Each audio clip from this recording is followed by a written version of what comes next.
시민과 철저한 준비 끝에 그는 매일 밤 지하철 막차에 오른다. 경찰의 추적을 피하기 위해 자신의 집이 있던 인천에서 서울까지 원정 살인에 나선 길. 그런데 이상하게도 목적지는 대부분 특정한 곳을 향해 있었다.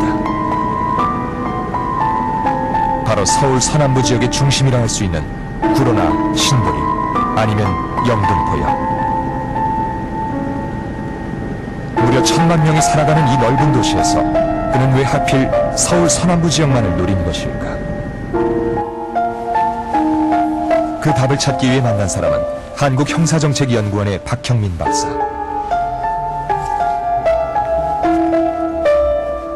박사는 몇 년 전 정남구의 25군데 범행 지역들을 직접 조사했다. 예상외로 우리 주변에 범죄에 취약한 지역이 굉장히 많구나라고 하는 것을 느꼈어요. 실제로 범행이 저질러졌던 장소에 가서 취약성을 이렇게 찾아내다 보면 사실 그렇게 취약한 장소는 굉장히 많이 있거든요. 그러니까 그 지역이 범행 대상으로 선택이 돼서 제 주목을 받은 것 뿐이지 그것과 유사한 환경을 가진 어떤 취약한 그 주거지가 굉장히 우리 주변에 굉장히 많이 있을 수 있다라는 생각을 했습니다.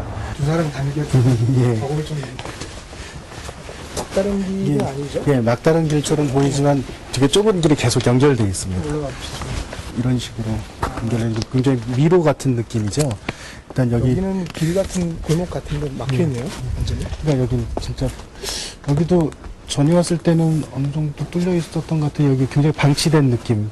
원래는 길일 텐데 쓰레기 더미가 골목 곳곳을 막고 있었다. 막혀 있는. 한낮에도 어딘가 을씨년스러웠다. 아무도 관리하지 않는다는 뜻이죠. 이 길은 아무도 관리하지 않고 적어도 여기에서는 이러한 내가 범죄를 해도 그 체포될 가능성이 적을 거야라는 심리적 안도감 때문에 범죄자들에게는 굉장히 매력적인 그런 공간이 될 수 있다라는 생각이 듭니다. 안 보이고요. 그런데 문제는 도처에- 이뿐만이 아니라고 했다. 처의 그런 함정들이 존재하고 있는 것 같고. 박형민 박사가 분석한 범행 지역의 문제는 크게 세 가지. 예.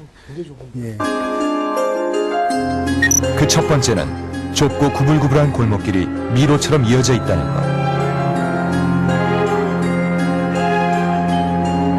두 번째는 문이 열린 집이 많기 때문이라고 했다.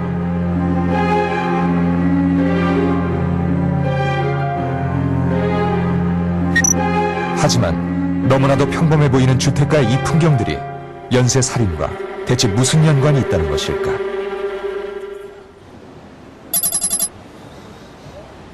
그런데 한 가지 눈에 띄는 점은 죽음의 문턱에서 간신히 살아 돌아온 피해자들의 진술이었다.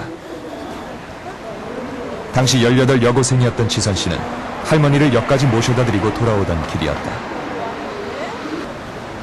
새벽부터 일을 나서시는 할머니의 무거운 짐을 들어드렸던 마음씨 고운 소녀.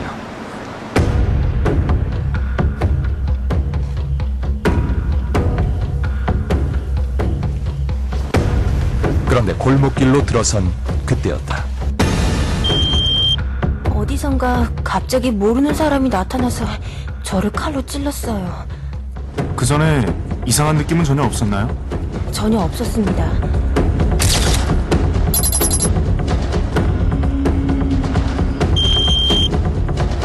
밤늦게 퇴근하던 길이라 주변도 살피고 집까지 뛰어갔어요. 분명히 아무도 보이지 않았고 뒤따라오는 사람도 없었습니다. 항상 숨어 있다가 범행을 저질렀고, 특히 이제 그 취약한 지역 아니면 뭐 이런 장애물이 많은 지역 이런 데서 숨어 있다가 몸을 가리고 있다가 대상자가 나타나면은 뒤따라가서 아니면 갑자기 튀어나가서 범행을 했기 때문에. 피해자들의 진술은 하나같이 똑같았다. 집 앞에서 변을 당한 20대 여성 오씨 역시 무방비 상태. 하지만 정남규의 이야기는 달랐다.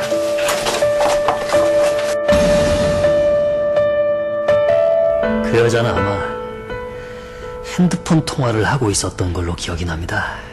한 몇십 미터 전부터 따라붙었는데 약간 오르막길이 있고 골목길이 많았습니다. 살인 느낌이라는 게 있는데 구불구불한 골목길이 아주 좋습니다. 정남규가 피해자 오 씨를 발견한 건 골목 입구.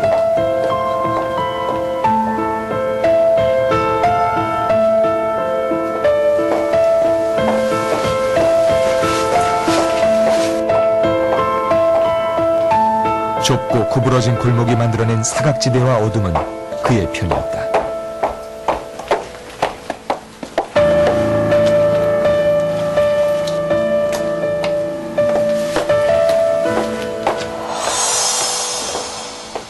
이 주변의 어떤 골목길들을 보면 굉장히 좁고 길게 구불구불 돼 있는 형태로 돼 있는데요.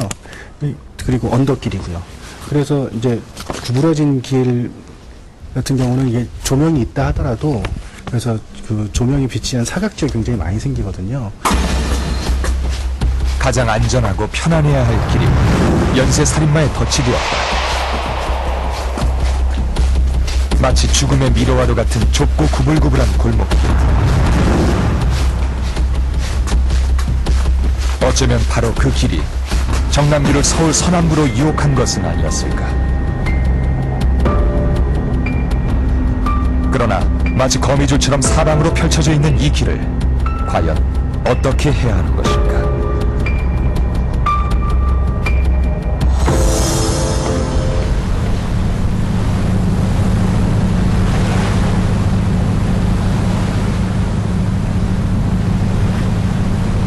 현대와 전통이 공존하는 도시 런던. 건축법을 통해 수백 년 된 건물들을 그대로 보존하고 있는 구시가지에선 중심가에서조차 곧게 뻗은 길을 만나기가 쉽지 않다. 대신 곳곳엔 도시의 안전을 지키는 최신 장비가 포진해 있다. 바로 CCTV다. CCTV의 왕국이라고까지 불리는 영국엔 국민 14명당 한 대꼴로 CCTV가 설치돼 있다. 런던 시민이 CCTV에 노출되는 횟수만도 하루 평균 300번에 달한다.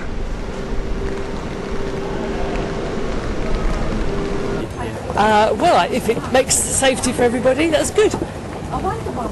If you're doing nothing wrong, you have got nothing to worry about. No, we're good. It's good.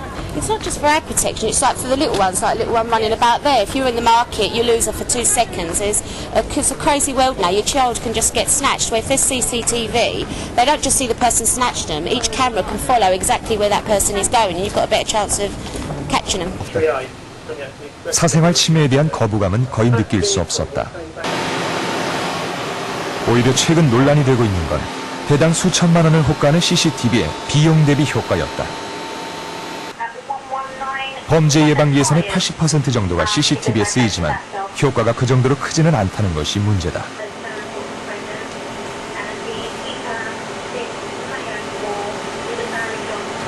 I think it's very effective, but it's not necessarily the first thing. If we was talking about crime prevention, we wouldn't necessarily say CCTV is the panacea. It's not the first thing, but it's certainly a very good tool for crime prevention to deter crime and obviously to gather evidence. The one thing CCTV cannot do, and that is physically stop a crime.